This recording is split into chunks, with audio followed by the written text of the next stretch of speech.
안녕하세요. 오늘은 2020 수능 영어에서 가장 오답률이 높았던 문제를 실전적으로 풀어보며 수능 영어 꿀팁을 몇 가지 방출해 보도록 하겠습니다. 이 문제풀이는 해설처럼 정돈된 풀이보다는 실전적으로 푼다고 생각하는 과정에서 말하는 거고 중간중간 팁들을 같이 얘기해서 복잡할 수 있으니까 먼저 꼭 풀어보고 시청해주세요. 그럼 시작할게요. 과학의 역할은 가끔 overstated, 과장될 수 있습니다. with부터는 부연 설명이죠. 그것의 옹호자들은 과학주의에 빠진다. 여기서 바로 이렇게 해석하기 어려울 수 있어요. scientism 같은 경우는 realism이 현실주의인 것처럼 그럼 과학주의인가? 하고 단어를 정확하게 몰라도 맥락상 이해하며 넘어가면 됩니다. 또 여기 advocates가 동사 같을 수도 있는데 동사가 여기 올 수 없는 자리잖아요. 그럼 그냥 받아들이는 겁니다. 동사가 아닌 걸로. 동사가 아닌데 옹호라는 의미를 뭔가 갖고 있겠죠. 이런 식으로 우리가 실전에서 단어를 몰라도 유추를 하면서 넘어가면 됩니다. 그것의 옹호는 과학주의에 미끄러진다. 이런 식으로요. Scientism is the view. 과학 만능주의는 관점이다. that부터는 관점을 설명하는 거죠.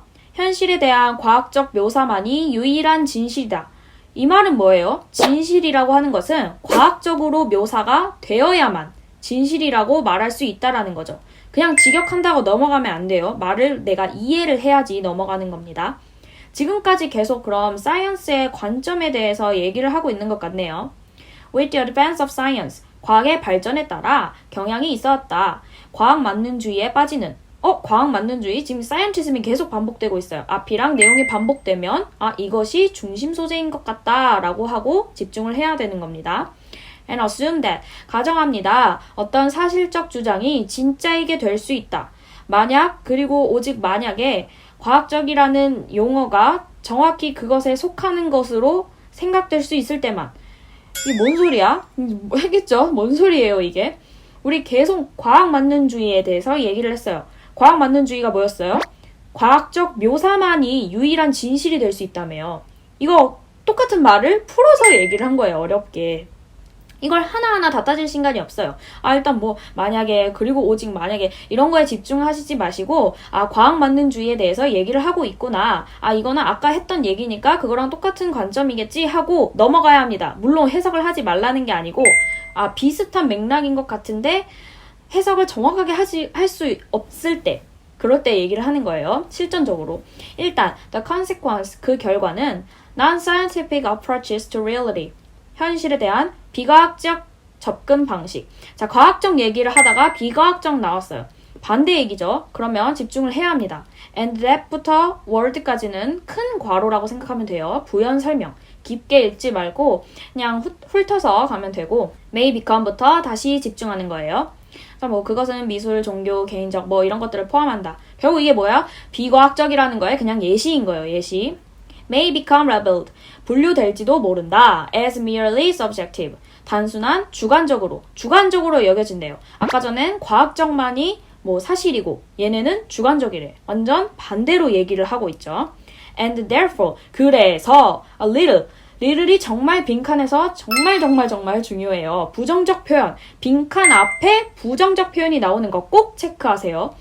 뒤에는 세상이 존재하는 방식을 묘사한다는 점에서 묘사한다는 그 점에서 어쨌든 빈칸하지 못한다는 거죠. 자, 그 뒤에는 과학의 철학은 투박한 과학 만능주의를 지향한다. 그러고 밸런스된 시각을 가져야 한다. 우리가 보통 아는 상식 얘기 나왔네요. 자, 그럼 이제 문제를 풀어볼게요. 결국 뭐에 대한 거예요? 과학 만능주의는 과학적 사실만이 진실이고 그럼 얘네는 당연히 비과학적인 걸 좀 안 좋게, 그러니까 사실이 아니라고, 주관적이라고 얘기를 하는 거죠. 자, 빈칸 문제도 결국은 주제를 알아야 풀 수 있는 겁니다. 빈칸으로 가서 그럼 비과학적인 접근은 세상을 어떻게 보겠어요? 주관적으로 진실 아니면 이런 거가 와야겠죠. 근데 앞에 little이 있으면 이 빈칸 안에는 과학 만능주의가 보는 시각, 얘네가 보는 좀 긍정적인 단어가 와야 되겠죠. 그래서 저는 여기에 이렇게 플러스라고 한번 써볼게요. 자, 선지 한번 봅시다. question. 질문하다, 당연히 모든 사람들이 알지만 이의를 제기하다, 의문을 갖다, 이게 더 많이 쓰이죠. 우리가 챌린지도 도전이 아니라 이의를 제기하다 라고 꼭 알고 있어야 하는 것처럼 꼭 단어를 쉬운 단어로만 해석을 하면 안 됩니다. 꼭 알아둡시다. 이거는 마이너스에 가깝네요. account, 중요하다. 자, 중요한 건 일단 플러스로 체크하면 되겠죠. controversy, 논란, 뭐 이건 안 좋은 거고. variation, 변화 얘기는 나오지도 않았고요. bias, 편견은 마이너스죠. 자, 그러면 방향이 같은 거는 결국 2번밖에 될 수가 없어요. 자, 결국 빈칸 문제도 주제를 먼저 파악하고 단어의 방향을 알아놓으면, 방향이라는 거는 꼭 긍정적인 것, 부정적인 걸 얘기를 하는 게 아니라 주제의 방향이 같은지를 얘기를 하는 거예요. 그러면 정말 이렇게 쉽게 문제를 풀 수가 있어요. 자, 팁 몇 개만 말씀드리고 마무리할게요. 자, 제가 해석할 때 완벽한 문장으로 안 했어요. 누가 그렇게 해설지처럼 바로 할 수 있겠어요. 해석은 앞에서부터 하는 겁니다.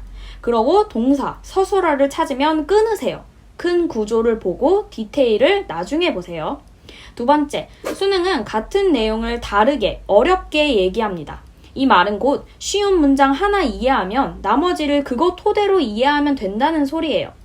마지막으로 빈칸 문제 풀 때 선지 먼저 보지 마세요. 선지 먼저 보시면 눈에 끌리는 선지를 자기 답에 맞추게 되어 있어요. 먼저 지문에서 대충 뭔 내용이 와야 할지 정한 후에 선지로 가시길 바랍니다. 자, 오늘 문제를 풀이하면서 몇 가지 팁을 여러분들에게 말씀을 드렸어요. 여러분들께 꼭 도움이 되었으면 좋겠네요. 감사합니다.